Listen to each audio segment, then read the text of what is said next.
All right, so welcome everyone to our November event in our 2025-2026 study series on the theme of Study War No More.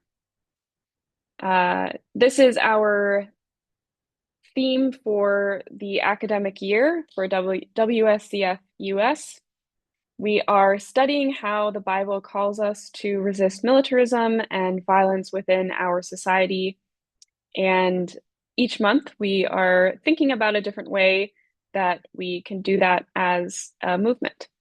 So this month we are thinking about communication skills and how those communication skills build stronger movements. There are a couple of important documents that we have developed this year, and I am going to put those in the chat for everyone to see right now. So first is our call to study in action, which goes in depth into our theme and our rationale and how we envision this theme shaping our programming this year, rooted in Isaiah 2, 3 through 4, as the biblical passage that drives us to study how we resist militarism. And as part of our kickoff event for this series, we began to create a living syllabus, a shared syllabus where people contributed their favorite books, films, movies, pieces of theology, biblical passages that help us think and understand how we are called to live in a way that resists violence. And so this second link is the link to that shared syllabus, which is being continuously updated as we learn of new things or new people join us and share their favorite books, movies, songs, etc. So please feel free to read both of those, and they are both available on our website to be shared and contributed to. And with that, I would love to introduce our leaders for today.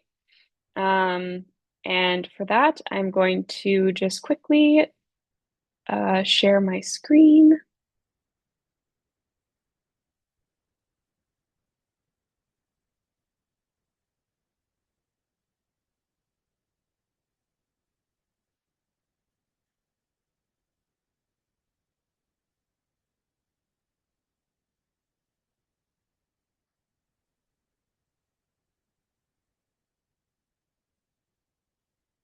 All right, so here we have our call to study in action with our Bible verse, and we're going to get started. So first, I want to introduce our trainers for today. We are so lucky to have Serena Tiburtini with us today from WSCF Europe. She is the Regional Secretary in Europe for the World Student Christian Federation and the Global Program Coordinator for Youth Security and Peacebuilding. At WSCF Europe, she's responsible for organizational management, setting strategic priorities, and designing large-scale projects at the intersection of human rights, non-formal education for youth, and interreligious dialogue. Initially trained in conference interpreting and later specializing in inclusion for migrants, asylum seekers, and refugees with a specific focus on legal aid and intercultural communication for social workers, she has leveraged her skills in multilingual and multicultural contexts to promote dialogue and ensure that human rights are not just known, but actively protected. And we are so glad to have Serena with us. This training comes out of the Frame the Future peacebuilding training, which both Deidre and I, who are your other trainers, experienced last month in Sarajevo. And we will speak a little bit more about that experience in just a bit. But we're really grateful to WSCF Europe for the invitation to join and to Serena for being here with us today. So next we have Deidre Allen, who is a recent graduate of Louisville Seminary, where she received her Master's of Divinity degree in May 2025. Deidre is a chaplain for a hospice organization and continues to minister through music, singing, active and compassionate listening, and getting to know people on a deeper spiritual level.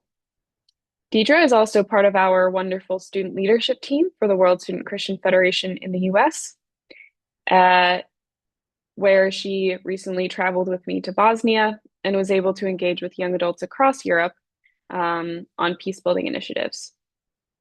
Deidre continues to spread the love of God wherever she is and enjoys being in God's creation through walks, hikes in nature, and various forms of art. And finally, I will be your third trainer for today. My name is Ailey Wildreyer. I am the national organizer for the World Student Christian Federation in the US. I am a 2024 graduate of Harvard Divinity School and most recently served on the staff of the Quaker United Nations office in New York. I was a PCUSA young adult volunteer in Washington, D.C., and organized with the Sunrise Movement in my hometown of Kalamazoo, Michigan. I have worked extensively in the US-based ecumenical movement, with particular emphases on environmental justice, racial justice, peace building, and community organizing. My professional, volunteer, and academic work and personal history connect me to efforts for peace around the world, including in Palestine, the Korean Peninsula, and Scotland. And I am so happy to be here hosting this event today. And thank you to both of our other trainers for being here and leading this program. So next, I'd like to sort of open and frame our conversation for today with some reflections from Deidre and I on our experience of the Frame the Future peacebuilding training led by WSCF Europe last month in Sarajevo. So I would like to invite at this time Deidre to unmute yourself and give some reflections, and then I will also follow. And we just wanted to also share some photos from that event because it was just really wonderful, and I feel like we both had such a rejuvenating and encouraging time there. So, Deidre? Yes, thank you. Hello, everyone. So while we were in Sarajevo, Bosnia, we were part of the WSCF Europe team where we were able to engage with other young adults regarding it was on peace building. And we were able to sit in various workshops related to that along the lines of what it looks like to have a dialogue versus discussion. And by having many different young adults from all over Europe and other parts, that was actually a pretty interesting topic because the way that people looked at those two words as a whole. And so we did things related to where we had to come as a group and actually have a skit related to a nonviolent communication discussion, as well as we set in on workshops where people are in the area doing work around peace building. Far as so in Sarajevo about 30 years ago, there was a war, and so they wanted to hear the voices of young adults. And so there was a lady that spoke to us regarding how she works with youth and art.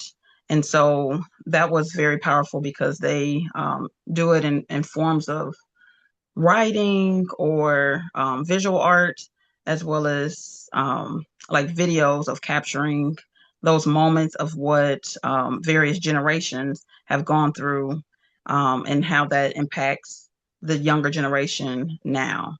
And so my experience was very great to see, like when we went out into Sarajevo and had a tour. So we actually got to see it firsthand of what they experience and what they're going through now, far as like in the US where we are identified by race, they're identified by their religion, and there are three different religions there. And so during the war, it was a religious war, and so they um, look at it as a genocide, and they're just now acknowledging it as such. And so that was interesting to see, as well as seeing the effects of it even now. And so that's kind of my experience. Yeah, thank you for that, Deidre. And I'll just Mhm. echo and kind of expand on some of the things that Deidre shared. So I think what really struck me about the training, being there with so many other young people from a multitude of different countries from around the world, is that so many societies are deeply in need of transformation and transformative peace building, which really requires effective communication amongst all its members. So we saw this in Bosnia, where there are these groups of people who are learning how to communicate with one another after a deeply traumatic, violent event in their history.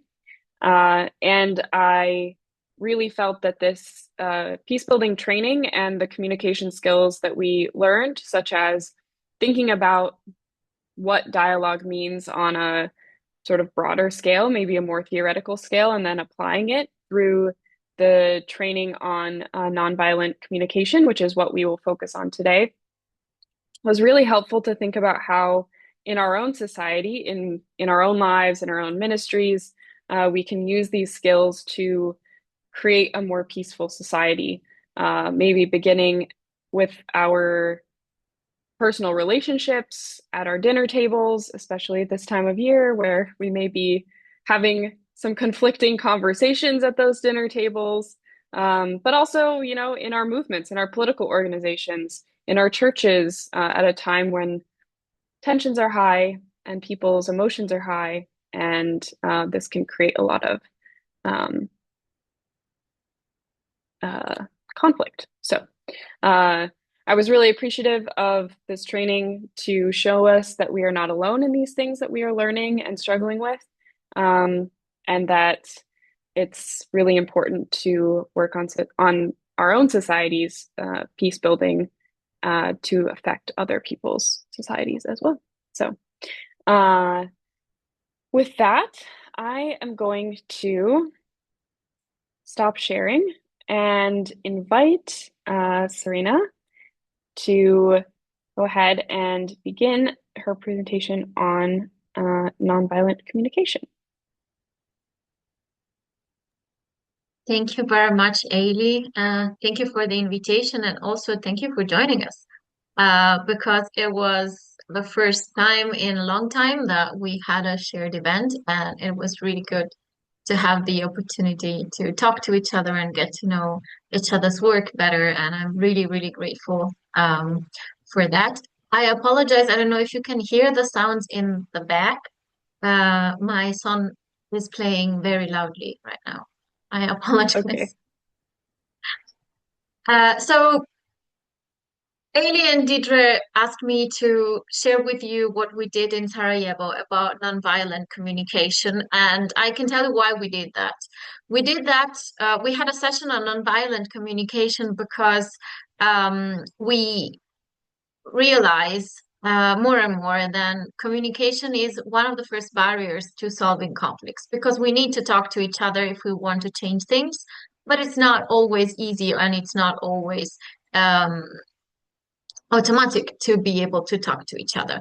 So we said, okay, let's try a tool because we unfortunately we don't have solutions, but we can test new tools and strategies to see how we can try alternative communication styles to prevent conflicts. So we don't want to get to conflict. We want to nip it in the bud. And what we want to do it is try not to spark a conflict. So nonviolent communication is a tool that is available to try and intervene before it's too late and before a conflict even arises. So why was nonviolent communication developed? It was developed because we realized that when communication is hindered or stopped, a conflict will start to escalate. And that the idea that we recognize is that everyday life is very violent, and the way that we talk to each other can be very violent, and we can use aggressive language. So the idea is to try and make language less aggressive and less violent. And the aim is to help those who try to use nonviolent communication to become curious and open about other people and to separate the problem from the person and to develop empathy. Because we cannot, of course, solve everything, but we can start in the one-to-one relationships, especially to try and test new ways of relationships and trying to talk to each other and to communicate with each other in a way that helps us treat each other more humanely and so that we can progress in our interactions. So what it is in practice? What is nonviolent communication in practice? It's a form of communication proposing that we try to communicate without attacking other people, criticizing, judging, punishing, or labeling other people, using a non-accusatory tone, and avoiding blame. Sometimes, I don't know if you've heard about nonviolent communication, maybe in your studies or in your volunteer work or in your activism. Sometimes nonviolent communication is perceived as being nice or as being dismissive of one's needs. But actually, it's the exact opposite. It's being assertive about our needs and showing empathy and showing cooperation to try to make sure that we meet our needs and at the same time, the needs of other people are not neglected. So this is why the idea is that we try to communicate in a different way, in a non-violent manner, and it's a win-win situation because we can all solve the conflict in a way that is sorry, that is positive and brings benefits to both parties. But how do we do it? Nonviolent communication has 4 components. The first component is observation, then we talk about feelings, then we speak about our needs, and then we make requests. There are 4 steps, but this can all be very abstract. So we're going to try and break it down. I'm not very used to just talking to a camera, so I will try to make it as interactive as possible, but I also understand that it's not very easy. If you have questions, please don't hesitate to raise your hands, and it's easier to have questions along the way rather than having them at the end. So the first part is observation. Observation without evaluation. So the method is to describe an action or a situation that is causing a problem without casting blame. I can give you a concrete example of how nonviolent communication can work in different settings. And while I was discussing this with Ailey and Deidre, we thought about something that actually happened at WSCF Europe, a conversation that we actually had about last year's event. We had an event on an island in Croatia, and WSCF Europe has a vegetarian policy. So the question was that the organization that was hosting us made to us was, do you want a fully vegetarian menu with dairy replacement as well for people who are vegan? Or can we also use fish in the menu because we are a local organization, we are on an island, and we try to support the local community? That question was really hard to answer for us because it was covering different things that were very important to us. Uh, our vegetarian policy on one hand, because it was introduced in, I think, 2019 or even earlier. And the reason why was that many people were trying to advocate for a different way of doing our events, especially when it comes to trying more sustainable ways of life. But at the same time, we also care a lot about local communities, and we wanted to help the local community. And the organization that was hosting us was really doing a lot of grassroots work and really impactful in their community. So, and some of our members are not just vegetarian, they're also vegan. So, and we also wanted to take into account their needs. So it was a lot to unpack. And the way we tried to do it was to have a meeting. So the first thing you do when you want to try and implement nonviolent communication is to try and have the right setting for it. You don't discuss it over WhatsApp because it's faster. You give it a place, you give it importance, and you say, okay, this is something that is important to us and we want to talk about it. So let's make time to talk about it, and let's all be in a place of mind where when we are ready to talk about it. I went to the meeting and I said, this is the situation. We have a vegetarian policy. We have people with dietary needs, and we have the community asking if we can support them. How do we tackle it? And one thing that can help when we do the first step is to observe what the facts are without any judgment. It's like making a list of your groceries, basically, of the things that you see or the facts that are there. Trying to avoid accusations and to be very exact to ensure that we all know what we are talking about and or that we are talking about the same thing. So here are the facts. This is what I heard from one party and from the other. What do we do, or what do I do? As an organization, it was more of what do we do, and it complicates things a little bit, but we had our facts laid out. And then the second step would be speaking about feelings.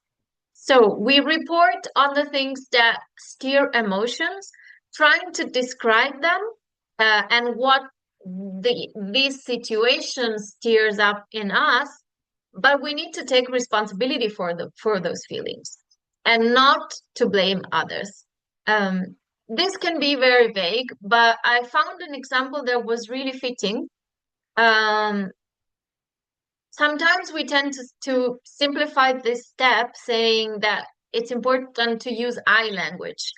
But there is also a big difference between I was afraid and I felt unprotected. Because if I said I was afraid, I was afraid. But if I say I felt unprotected, I'm telling you that you did not protect me.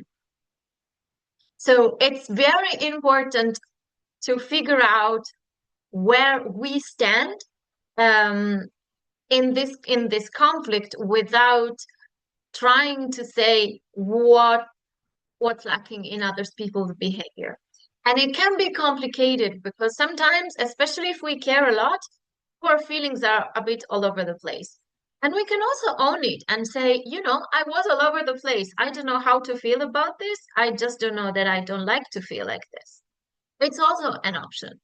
I feel confused is a valid thing to say in this step, because it also shows that something is happening and you're trying to process it, even if you don't know where you are with your feelings.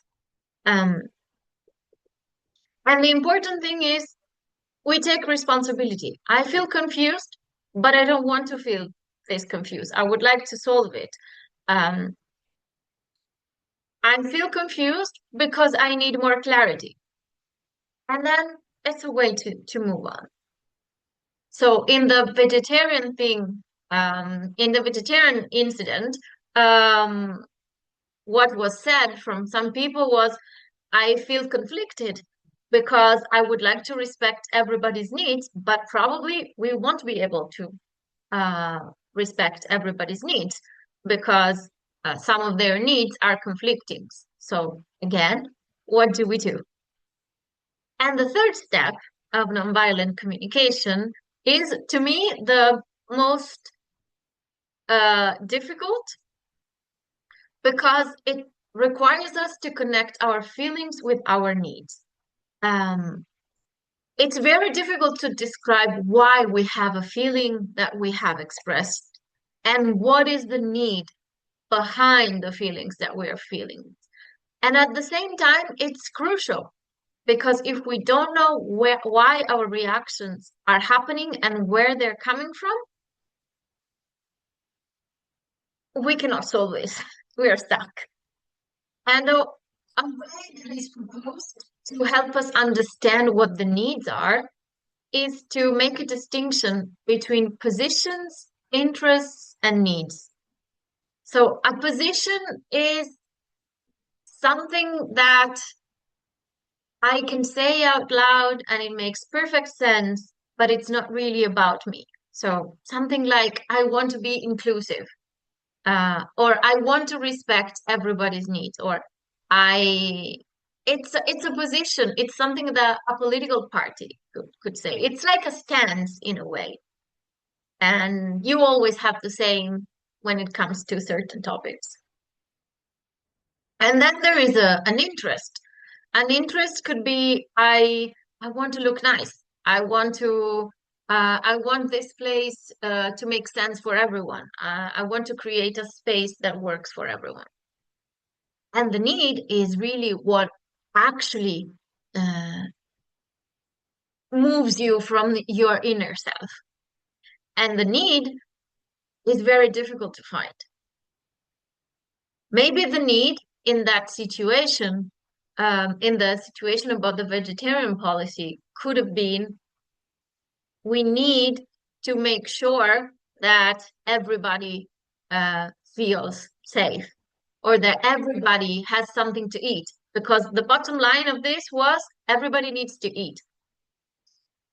And everybody needs their basic needs covered. So that was the real need, but there was so much around it. And uncovering the real need is the hard, it's a lot of work. And that's why nonviolent communication is, in a way, a lot of emotional work for the person for the people who are speaking, because they need to figure out many things about themselves before they speak. And then the fourth step is what could change everything, because it's when we decide, okay, what do we do? It's when we make requests and not demands, and we express our preferred outcome without making demands, leaving the door open to different possibilities, because if the door is open, people can come up with very creative solutions that maybe one person cannot come up with, but many people or two people together working it out can come up with different solutions. And providing options is vital because it also shows that you are not fixed on your positions and you are not rooted in what you think, but that you can negotiate. And actually, for example, in the situation about the vegetarian policy, it was what happened. the people who are vegan were asked, would you be okay with natural replacements and with vegetables? Because bringing tofu to an island, which is in the middle of the Mediterranean, can be complicated. It can be very expensive. Do you need it? Can you eat something else? Would you be okay just with vegetables and other things? It's just for 5 days.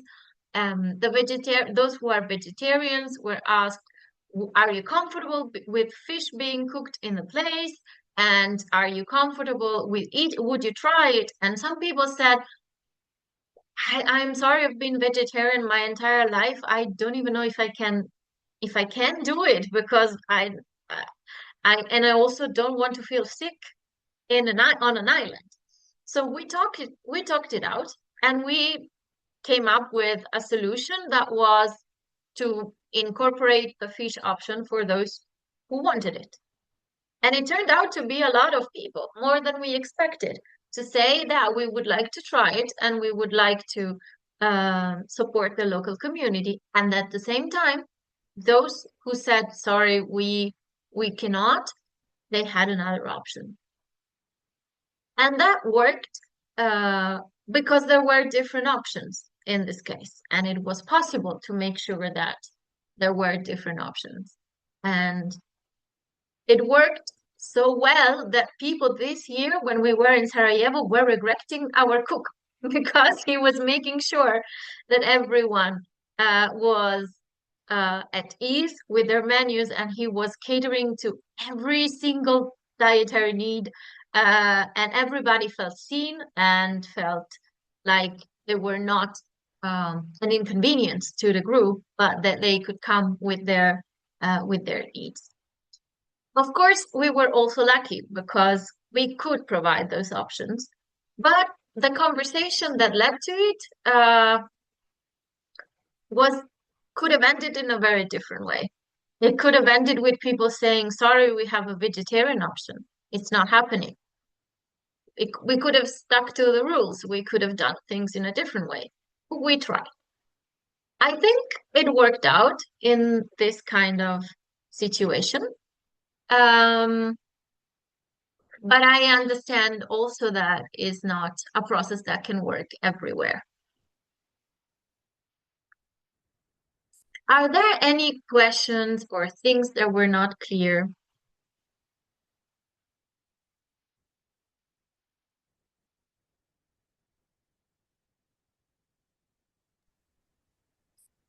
Maybe I can stop sharing my screen as a first step.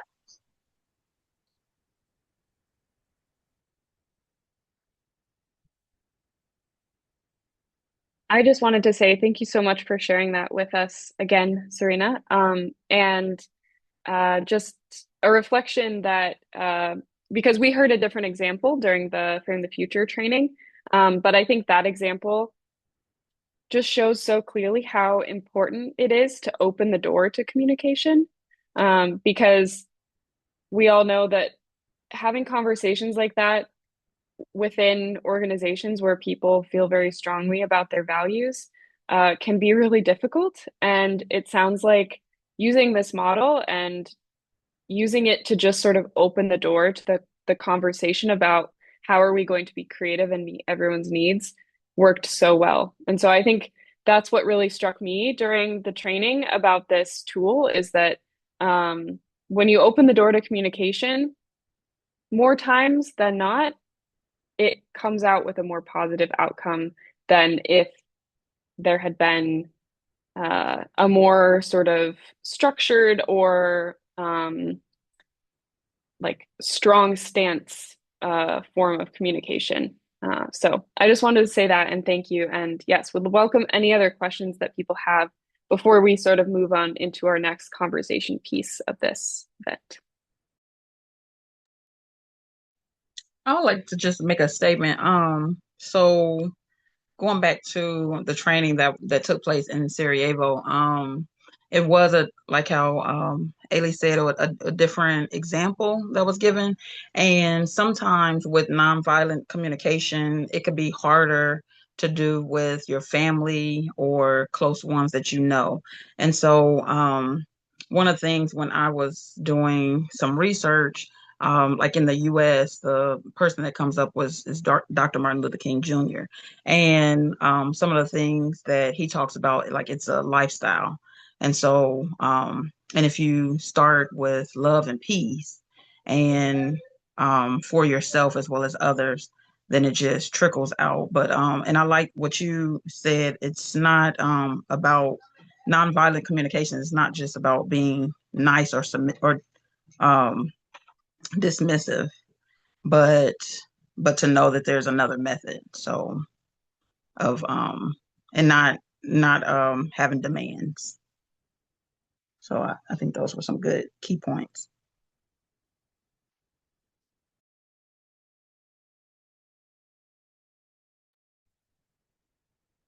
Go ahead, Ken. Happy to wait for other folks to go. It's okay, go ahead. Serena, thank you so much for that presentation. Lovely to meet you here, and thanks for hosting our team in Sarajevo. So fantastic. Thank you for this presentation, and I want to really resonate with this approach of curiosity. If you can begin a conversation with a curiosity about where the other person is, that's incredibly powerful.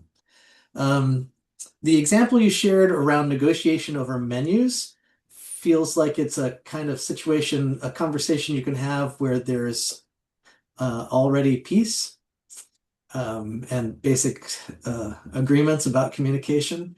So I know you all met in Sarajevo, which is a context in which neighbors were drawn into by ethnic entrepreneurs into situations of conflict and stopped talking to each other. So I'm wondering if you have another example or you have some thoughts about how to deploy this method in situations that aren't our Thanksgiving tables, which I know can be fraught at times, but the world's all on fire in a lot of places. So is this methodology relevant to those situations as well?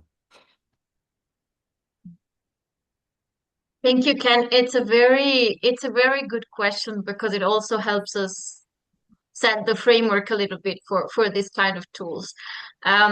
We had a lot of conversations about how we can have peace. And one of the things that we mentioned is that there cannot be peace without justice. So we cannot make justice in a one-to-one relationships just yet, especially if there is a conflict going on, or if we are not in a position of power where we can make the negotiations that can lead to peace and to the resolution of conflicts. Nonviolent communication is more a community building tool in a sense that even if me and my neighbor have stopped talking because the world is going crazy and we do not find a common ground anymore, there is a way in which we could try and resume that conversation and break the silence. And we can try, as members of the same community, to be understanding and curious about each other in a way that can, if we organize and if we work together, maybe can change the world. We can start small and we can start in our own communities, and then we can tackle the system, which is something that we also want to do, of course, as organizations, as WSCF has it's probably ingrained in its DNA. But this is not a tool that can work with the systems. We had trainer from the Post-Conflict Research Center in Sarajevo. They are using this kind of tools. They are using arts with different groups of people who were affected by the war in Bosnia. They are doing it with the women. They are doing it with the veterans. They are doing it with young people to work on collective memorialization, for example, to create a narrative of what has happened. So if we can share a narrative that doesn't mean that everything is good and unicorns and rainbows, but that we understand that there is a narrative and the narrative is complex, then we can maybe find our creative ways out of the conflicts and move the personal out and then start to tackle the system and maybe advocate for justice, for example. I think with nonviolent communication, we are at the first step of creating peace.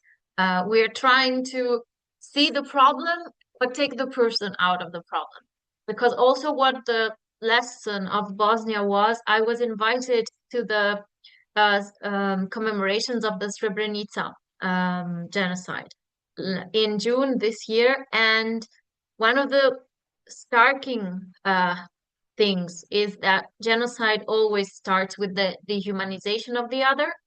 So maybe what nonviolent communication can help us do throughout the process of peace building is continuously seeing the humanity of the other person.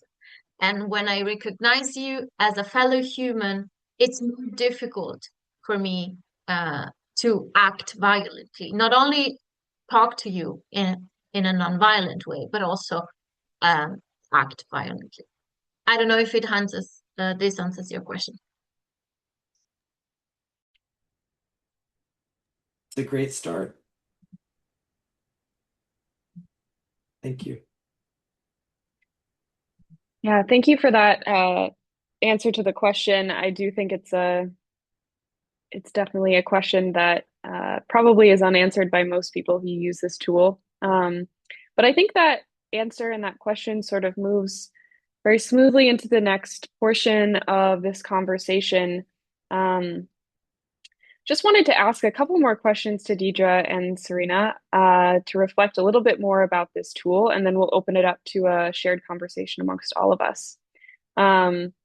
Because we wanted to think about how this tool could be relevant for young people building movements for justice and peace and trying to build community in their local context. So I think Serena just touched on what the power of this tool really is, and that is building human relationships within communities, organizations that maybe already have established relationships, and building a culture of using this tool of humanizing one another and being curious about one another, and sort of having that ideology or that idea of peace building from the bottom up. So if we have peace in our communities, if we have peace in our organizations, amongst one another, understanding that peace in the true sense of the word does not necessarily always mean that we have no conflict at all, but just that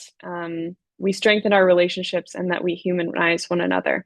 So I don't know if Serena and Deidre, you want to say anything else about why you think this skill is relevant to young people building movements for justice and peace right now?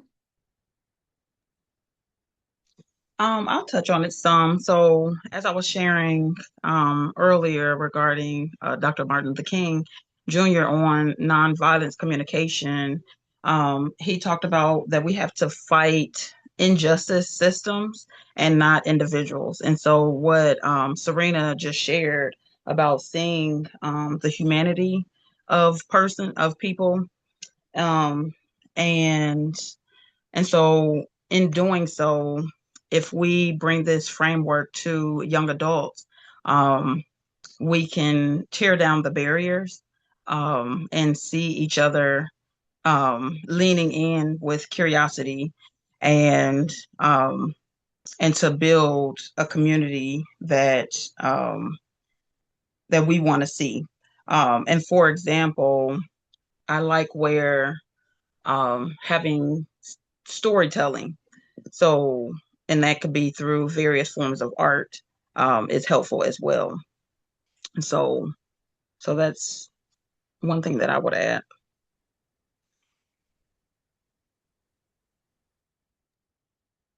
Yeah, and I can also add that it was sometimes it's very easy to be active in organizations where everybody is aligned and we all think that we should act the same and take the same next step. But it's also a little bit boring to be in communities and conversations where everyone agrees I always tell it, at all of our trainings, I always say, please prove me wrong. I want to learn something new about myself, about other people. It gets a little bit self, I don't know, also in a way condescendent and self-centered if everybody is on the same page in organizations. But at the same time, like reconciling and bringing together and combining all these different souls and all these different approaches is not easy. So one of the reasons also why we chose this example, it was also to say that also different generations of WSCF felt differently about the vegetarian policy, for example, or the fact that we don't fly, or if possible, or many other things. And especially as there are less resources, also human resources, and less volunteers in like activist spaces, at least in Europe. Um, we have to make sure that we attract people because of our values, but then the practice can be very different. And how we manage to keep together different kinds of practices, we used to be more ecumenical in the past, but we are still a very ecumenical organization. Even if we have a majority of Protestant denominations, we also have Catholic movements and Orthodox movements. How do we keep them together under the same umbrella is a challenge. And this kind of in Europe and then globally, of course. Um, but at the same time, we need to talk to each other in a way that helps us understand why the others have different stances and what we can learn from each other and remain curious in a way. Yeah. And sort of getting to our identity as WSCF, which is the World Student Christian Federation, thinking about our biblical roots, I also wanted to ask you both, and then open it up to everyone here to ask, what can we draw from biblical examples to ground this orientation towards curiosity about other people and communication and humanization? Uh, so to ground this orientation in our faith practice. Um, so if anyone would like to, Serena or Deidre, would you like to respond to that?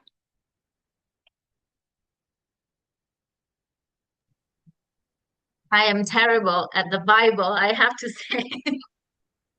Being raised as a Catholic, no, this is a very bad joke. But I think we are all, there's a psalm that says that we are all made perfectly, and there must be a reason we are made, why we are made, like we are made.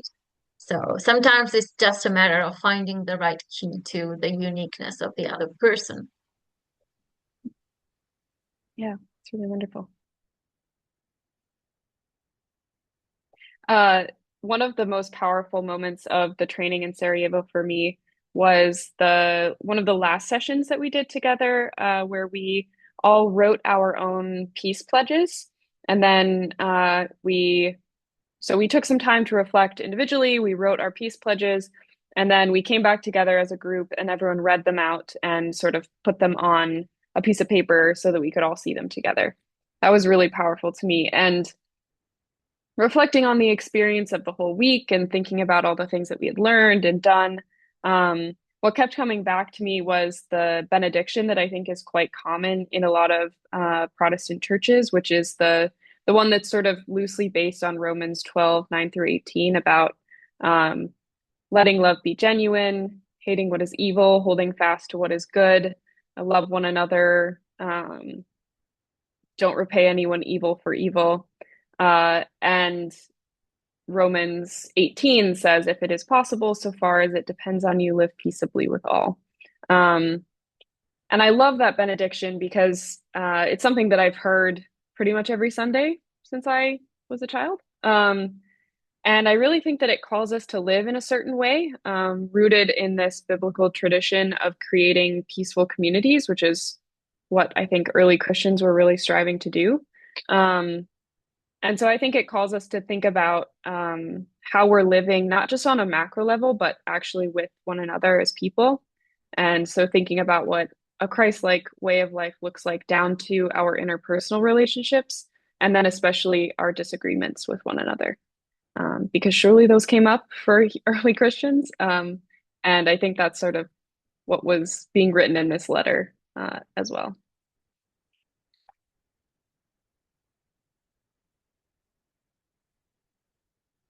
Deidre, did you want to share anything? Or at this time, I'd love to hear any other reflections. And I have a couple other reflection questions before we close.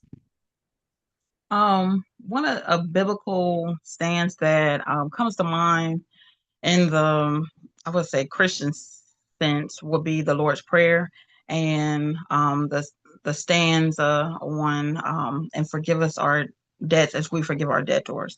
And so with that, it's that non-judgment.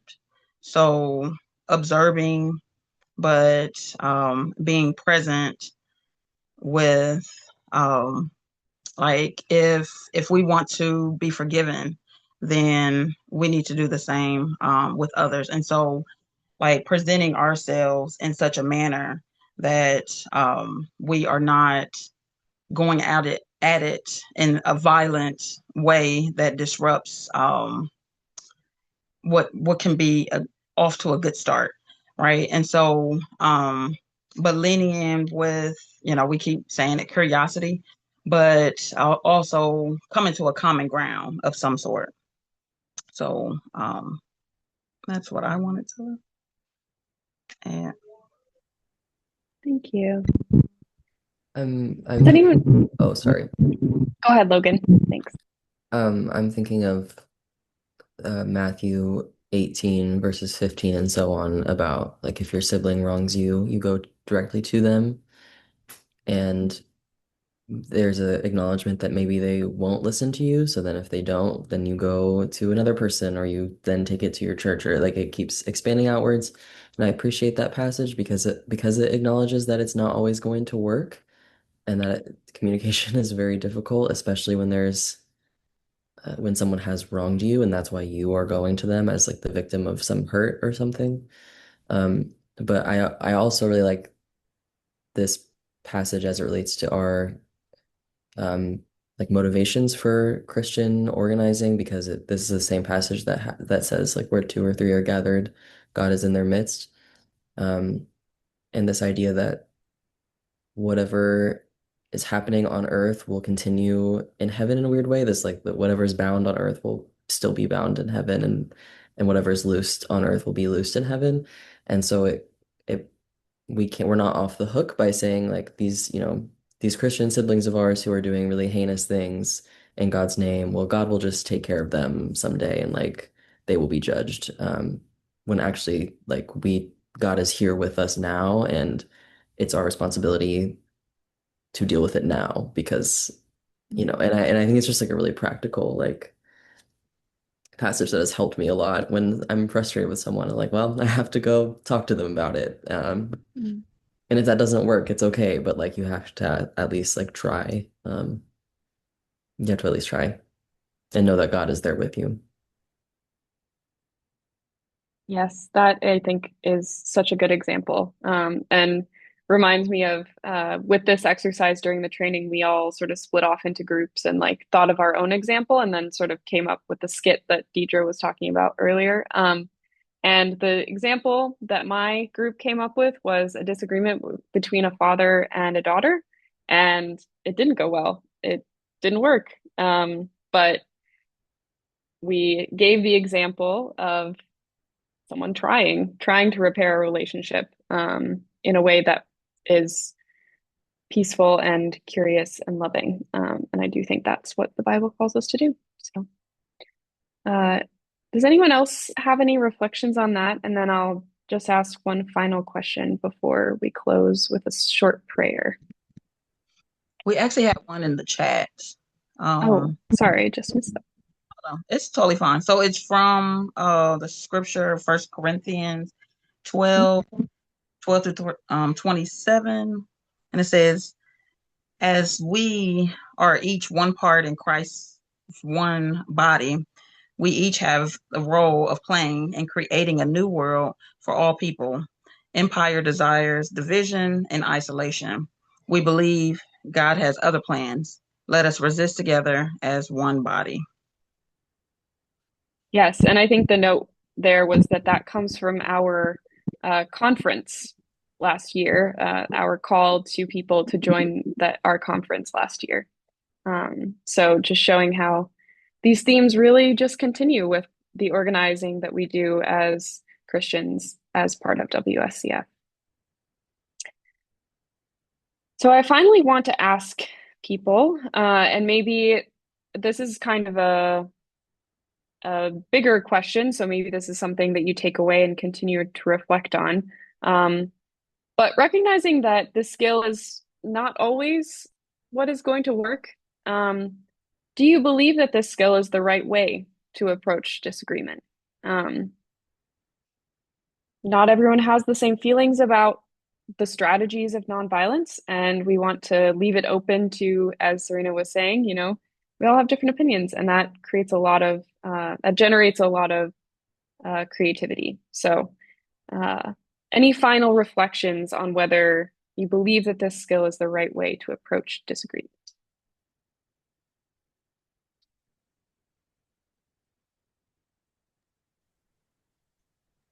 One of the site coordinators in the YAF program once said he asked for permission, or he would ask for forgiveness before he asked for permission. And that always just like, I think about that quote often, because Mm. if it's something that's benefiting the people, then of course, like, go out on a limb and do it if you know that there's a larger benefit. But I believe there's a slippery slope, because someone could easily say, like, I believe what I'm doing is right for the larger group, and they sort of bypass this way of communication. And I Mm. think that, with or without it being good or bad, the nonviolent communication is beneficial, and it's truly a resourceful tool. I'm sorry, I have a lot going on. Oh, you're good. Thank you, Steph.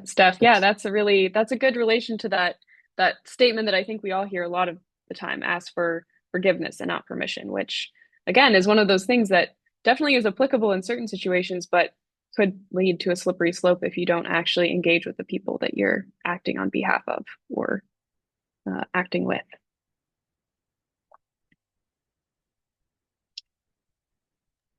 Yeah, and Ailey, I was you said something that made me remember that actually we talked about like the example that we have in Sarajevo. We did talk about like personal things and disagreements, but two of the participants decided to discuss the situation between their countries, the countries being Armenia and Azerbaijan. So they decided to tackle a conversation about international relations in one of the exercises and in one of the skits. So maybe it will not solve, uh, couldn't solve it cannot and will never maybe be able to solve the issue, but people used it to talk about it. And no, none of us was actually expecting any of that Mhm. because we thought it would have been too big. But actually, it was a very interesting conversation. And Yeah. Yeah, I remember that very clearly. That was another one of those powerful moments where, yeah, I think we were all kind of surprised that those two people would choose to bring that up. But it just shows the sort of the power of this simple tool to say, here is this framework to address this issue that seems intractable in their societies, um, and to just have a conversation about it, to create a posture of curiosity about the other side's feeling and need and experience, which is a good starting place, at least, and definitely gave me a lot of hope coming out of that experience.